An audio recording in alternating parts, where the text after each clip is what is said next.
10 வருஷத்துக்கு முன்னாடி குறைஞ்சபட்ச சம்பளம் 2000 ரூபாய், அதிகபட்ச சம்பளம் 20,000 ரூபாய் இருந்திருக்கும்.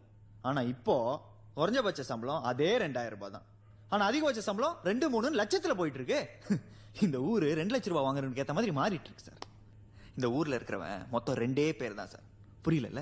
ஒருத்தர் ஸ்பென்சர் பிளாசாக்கு உள்ள இருக்கிறவன், ஒருத்தர் ஸ்பென்சர் பிளாசாக்கு வெளியே இருக்கிறவன், சத்தியம் தியேட்டருக்கு உள்ள இருக்கிறவன், சத்தியம் தியேட்டருக்கு வெளியே இருக்கிறவன், ஏடிஎம் சென்டருக்கு உள்ள இருக்கிறவன், ஏடிஎம் சென்டருக்கு வெளியே இருக்கிறவன் நம்ம ஆளு. சார் கிரெடிட் கார்டு வாங்கிட்டீங்களா சார், டெபிட் கார்டு வாங்கிட்டீங்களா சார், ஹோம் லோன் வாங்கிட்டீங்களா சார், அது தூக்கி இதுல போட்டீங்களா சார், இதை தூக்கி அதுல போட்டீங்களா sir. Sir sir sir sir sir நான் 2000 ரூபாய் பத்தலன்னு சொல்ல சார், பசி கொடுமை பட்டினின்னு சொல்ல சார், பிச்சை கேட்கல சார். ஆனா அந்த பணம் வாங்குறவனுக்கு பண்ற அலப்பறம் இருக்குல்ல சார், தாங்க முடியல சார். மனிதர் நோக மனிதர் பார்க்கும் வாழ்க்கை இனி உண்டானான் பாரதி. அதான் சார் நடக்குதுங்க. 2 லட்ச ரூபாய் வாங்குறானுங்க, 3 லட்ச ரூபாய் வாங்குறானுங்க, காரை வாங்குறானுங்க, வீட வாங்குறானுங்க, ரேபன் கிளாஸ் போடுறானுங்க, ஷூஸ் போடுறானுங்க. டிஸ்டர்ப் ஆகுமா ஆகாதா சார்?